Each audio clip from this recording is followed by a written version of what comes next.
తెలంగాణ రాష్ట్రంలో కేసీఆర్, కేటీఆర్, హరీష్ రావు పెద్ద సన్యాసులని తెలంగాణ ప్రజలు మిమ్మల్ని చీకొట్టి అసెంబ్లీ ఎంపీ ఎన్నికలలో ఓడగొట్టి ఇంట్లో కూర్చోబెట్టినా మీకు బుద్ధి రాలేదని తెలంగాణ రాష్ట్ర ప్రభుత్వ whip Aleru MLA B Ilaiah ప్రశ్నించారు. ఆదివారం ఆలేరు పట్టణ కేంద్రంలో ఏర్పాటు చేసిన మీడియా సమావేశంలో ఆయన మాట్లాడారు. ఆదివారం ఆలేరు పట్టణ కేంద్రంలో ఏర్పాటు చేసిన మీడియా సమావేశంలో తెలంగాణ రాష్ట్ర ప్రభుత్వ విప్ ఆలేరు ఎమ్మెల్యే బీర్ల ఐలయ్య మాట్లాడుతూ హరీష్ రావు నోరు దగ్గర పెట్టుకొని మాట్లాడాలని, లేదంటే తెలంగాణ ప్రజలు నాలుక కోస్తారని ఆయన హెచ్చరించారు. తెలంగాణ రాష్ట్రంలో కేసీఆర్, కేటీఆర్, హరీష్ రావు పెద్ద సన్యాసులని తెలంగాణ ప్రజలు మిమ్మల్ని చీకొట్టి అసెంబ్లీ ఎంపీ ఎన్నికల్లో ఓడగొట్టి ఇంట్లో కూర్చోబెట్టినా మీకు బుద్ధి రాలేదన్నారు.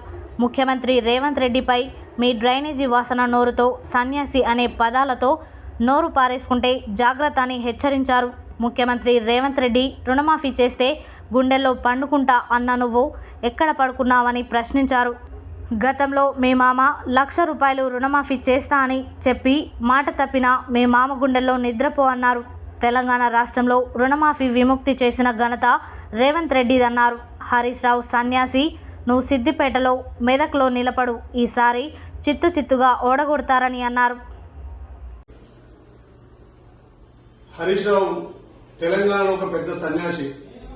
కేసీఆర్, కేటీఆర్, హరీష్ రావులు పెద్ద సన్యాసులు కాబట్టి ఇలా తెలంగాణ ప్రజలు మేము ఇంట్లో కూర్చోబెట్టినా సిగ్గు, శరం, లజ్జ లేకుండా హరీష్ రావు గౌరవ ముఖ్యమంత్రి రేవంత్ రెడ్డి గారి మీద అనుచిత వ్యాఖ్యలు చేస్తున్నాం. నీది మీ మామది డ్రైనేజీ మించిన స్మెల్ ఉన్నటువంటి నోరు మీది సన్యాసి అని పదాలు వాడుతున్నావు. హరీష్ రావు, నీ నీచ బుద్ధి తెలంగాణ ప్రజలు తెలుసు. అందుకే తెలంగాణ ప్రజలు నిన్ను డ్రామారావు అని చెప్పి మీ బామ్మదిని, తాగుబోతు ముఖ్యమంత్రి అని మీ మామను, నువ్వు అగ్గిపుల్లారావు అని నీకు ఎన్ని పేర్లు పెట్టి తెలంగాణ ప్రజలు చీకొట్టి మొన్న జరిగినటువంటి అసెంబ్లీ ఎలక్షన్లో, ఎంపీ ఎలక్షన్లలో మీకు 0 ఇచ్చిన సిగ్గు శరం లేకుండా పెద్ద విధవలయ్యారు మీరు. మళ్ళీ మా గౌరవ ముఖ్యమంత్రి మీద నోరు బారేసుకుంటున్నటువంటి హరీష్ రావు మళ్ళొక్కసారి మా గౌరవ ముఖ్యమంత్రి రేవంత్ రెడ్డి గారి మీద మీరు మాట్లాడితే తెలంగాణ ప్రజల్ని నాలుకకు వస్తారు, జాగ్రత్త. రుణమాఫీ మీద రుణమాఫీ కాకపోతే నీ గుండెల్లో నిద్రపోతున్నావు. మరి ఇలా మా గౌరవ ముఖ్యమంత్రి రుణమాఫీ చేస్తే ఏడబండుకున్నావు. గతంలో ₹1,00,000 రుణమాఫీ చేస్తానని చెప్పి మాట తప్పినటువంటి మీ మామ కేసీఆర్ గుండెల్లో నిద్రపో. ఇలా ఫామ్ హౌస్ లో వండుకున్నటువంటి కేసీఆర్ నిద్రలేపు. కానీ మా ముఖ్యమంత్రి తెలంగాణ ప్రజలకు ఇవాళ రుణమాఫీ చేసి తెలంగాణ రైతాంగానికి రుణముక్తి చేసిన ఘనత చరిత్ర కాంగ్రెస్ పార్టీది.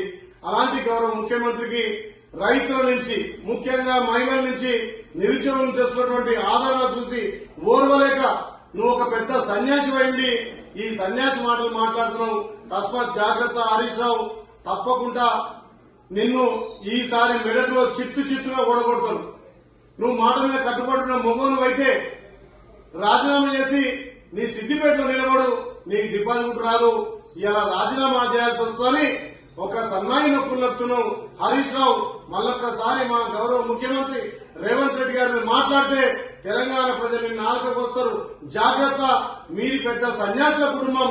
నువ్వు, మీ మామ, మీ బామ్మలు పెద్ద సన్యాసులు కాబట్టి తెలంగాణ ప్రజలు మిమ్మల్ని ఇంట్లో కూర్చోబెట్టారు. ఇంట్లో కూర్చోబెట్టిన సిగ్గు, శరం, లజ్జ లేకుండా నోరు బారేసుకున్న హరీష్ రావు, తస్మాత్ జాగ్రత్త అని చెప్పి హెచ్చరిస్తున్నాం.